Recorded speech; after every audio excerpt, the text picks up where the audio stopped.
What's going on, people? It's the one you've been waiting for. It's the Drug Dealers Entrepreneur Chat. Let's get into it. Do I think drug dealers are entrepreneurs? What do we think of rappers before they were rappers and now they're rappers? Are they changing their lives? I don't know.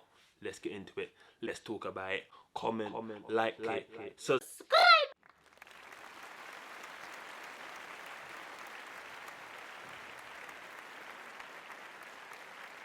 Yes, people, what's going on? Yep, motivation, moments of motivation. Yes, I need to stop moving, relax, take it in, get comfy. We're about to have a discussion talking about drug dealers, rappers, entrepreneurism, all of it. Like, what is it all?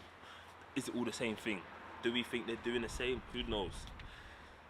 Comment below, like it, share it, put in your group chat. Let's see what everyone's got to say. And if you think they are, give me a good reason why. Because they start a business. Let me know why you think they are. Like I said, I don't. They have skills that show that they can be entrepreneurs, but they're not entrepreneurs. Okay, so let's get straight into the topic. Now, a lot of people were saying to me, and a lot of people comment on Instagram, and they believe drug dealers to be entrepreneurs. Drug dealers have the skill set of being entrepreneurs. This is my view. Drug dealers are not entrepreneurs, but they have the skill set of being entrepreneurs. Now, when I say they have the skill set, they need to change their mindset, change the product. Now, yes, you know how to buy and supply and demand, but it's the wrong product.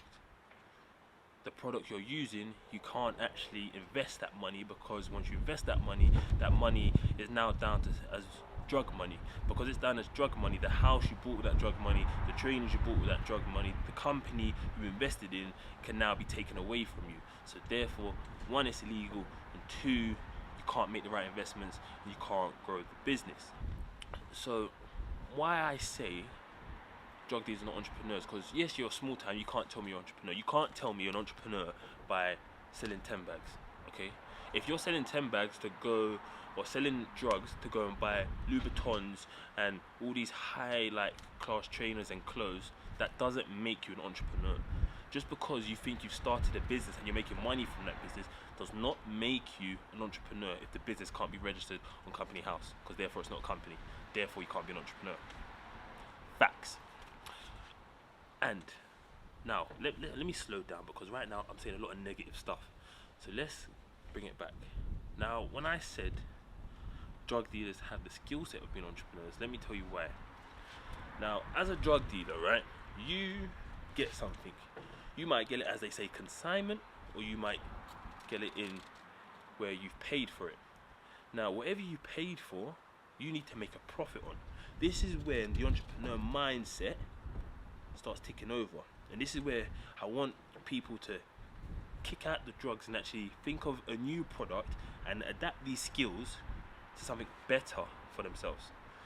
So like I was saying, you now have bought this. So now if you bought something for, say, £500, okay, you bought, I don't care what drugs it is, whatever, you bought it worth of £500, you know you can't sell that for 400, because if you sell that for 400, you can't buy your next batch for 500, because now you're £100 down.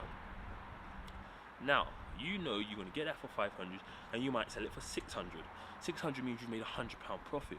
What you do with that profit, I don't know, I don't care. But that's how you supply and demand. That's buying and selling for a profit. Do you understand?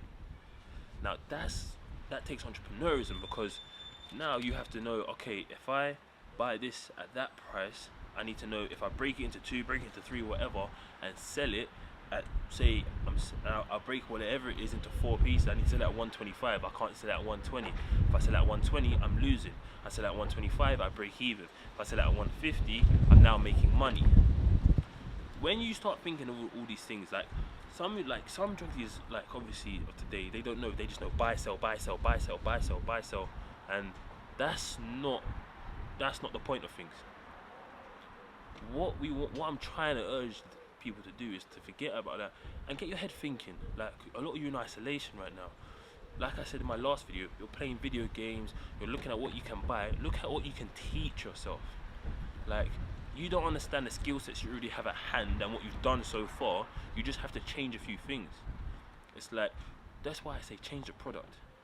Now, when I say this, like, I'll take a big thing for instance, is that when like the Yeezys like Kanye West trainers came out and trainers selling, like reselling, got really big.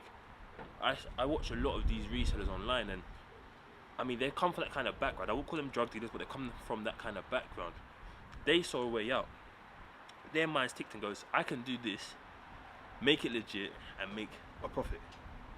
Where you're doing something where you have police on your back, you have other people watching your back, because everyone wants to know, oh, well, if he's making so much money, what's he doing?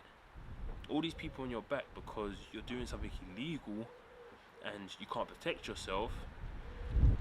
It doesn't work out. Where now, like I say, you see some people now, they sell trainers. Now you buy trainers for 175, which is like a pair of Jordans cost 180. You sell them for 250. I mean, that's a straight trade. That's how you buy and sell. You buy and sell a product now that is legal. Do you understand? You ain't got to go now down no dodgy alleyway or meet someone 1 o'clock in the night to go and pick up the re-up. Like, you're waiting for, all you got to do, wait, trainers get released, I buy 1 pair, I go sell that pair, make a profit. What do? I reinvest it. New trainers getting released next week, bring a friend, now I'm buying 2 pairs, I'm going to sell those 2 pairs, my profit's gone up, am I going to redo it again? And that's it. Like, one of my rules is, forget fast money. If anyone tells you, oh, we can make a quick buck, forget it. The quicker you can forget how to make fast money, the quicker you learn to make money work for you. Because the quicker you make money, the quicker you will spend it. With the wrong mindset, that's exactly what will happen. And I think a lot of you find that hard to actually understand. That's why when people go to work and you spend all this time, you spend 9 hours a day, 10 hours a day working, then you get paid. You pay out your bills and you think, oh, I want to get this one thing. You ain't got enough to get it, so you save it. And when you get that one thing, you're so excited that you've got it that you probably look after it very, very well. Now, like when you're a drug dealer and you're making this fast money, what happens is you just spend it. So you spend all weekend, you spend all week making that money, because you know, oh, I can make another £600 or I can make another grand next week. You just go buy those trainers, you buy that top, you spend all that money, and you wear that top once or twice and throw it away. When you could invest in that money into something better for yourself and get out of that game and actually start to grow an actual business that you can actually take care of and watch it grow and say, I'm a business owner. Like, I'm a director. When you can do that for yourself, you get yourself off the streets, and that's the main thing we want for everyone. So yes, I was at work like way back, and one of the guys came up to me because they was having a discussion. He was having a discussion with one of the other workers, right? And they was talking about, yeah, I think that's it. Something happened. I think it was like something happened to Jay Huss. So Jay Huss got caught outside. This is when Jay Huss got caught outside Selfridges with they said he got caught with a knife. And he was saying, yeah, but that's how it is, isn't it? Like, he can't let the road go. I'm like, what do you mean? He said, yeah, because before he was famous, before he was rapping, he can't, like, he was on the road, so he makes enemies. He can't just let that go. And I said, why? He says, because that's just how the roads are. I said, hold on a second, hold on. So you're telling me, if I sign a record deal, I can't let the road go? I just signed, it could be £1,000, it could be millions of pounds contract with whoever it is, with a record label, and I still have to think about the streets. Nah, it don't work like that. And he's like, nah, it does, and I'm trying to tell him, like, it really don't. Let me tell you something, like, for you rappers out there, and for the rapping game, it's up to you if you want to forget the streets, because it takes the bigger man to say, hold on, someone's stepping to me. Okay, what, he wants to take my chain? He wants to stick me up? I tell you what, I got a net worth now. I'm a civilian. I back off. Because whatever they say, snitching or whatever it is, I tell you right now, yeah, If I was worth millions and someone stepped to me, I'm not going to hit you, for the matter of fact of, if you were smart, you sue my ass and take me to court and you'll get a big claim. Me, as my civilian, you take my chain, that's insured. Cool. I'm up. Cool. Don't take my chain, don't take my life, innit? Because if I react, I carry a weapon around with me, or I got people that do that, and now I go to jail, I just lost my contract. I just lost my wealth. I just lost my freedom. All because I wanted to keep that respect from the streets. The streets is not paying me, so why do I need to respect the streets if they're not paying me? And this is that mentality where I try to explain to him and say, this is where you need to understand your life's changing, okay? For the fact of, yeah, okay, you was on the streets, you started rapping, but now you're getting the views on YouTube. And now like people are looking at you, you're doing shows, and you're getting to the fact of where you're now becoming a mainstream name. So it's like, do you really want to keep all these problems on the streets coming to your door? No, you don't. That's why I respect people like Stormzy. I rate highly for the fact of he stepped out. Like, yeah, he was from the ends, but he moved out the ends because he knows certain things happen in the ends. He might have certain problems, but he stepped back and goes, no, I'm mainstream now, I'm a civilian. Yeah? Look at when his door got kicked off, and I remember he put a comment down saying, the one day I wear a suit, my door gets kicked off. How amazing is that? And do you know what happened when they kicked in his door? Nothing happened. Why? Because he put his hands up and I'm a civilian now. I'm not that street guy you think I am. And that's what I want all the rappers to understand. Like, when you're making that transition, I'm telling you, forget about it. Like, you might have that one friend go, yo bro, like, just give me that little bit of money, don't worry about it, I'll handle it, I'll do it. And that's that fast money. That's the little, what I call it, the devil saying, yeah, look, I'm gonna make that money for you. Yeah, you signed the contract, but give me that money and I'm gonna flip it for you and get more cash.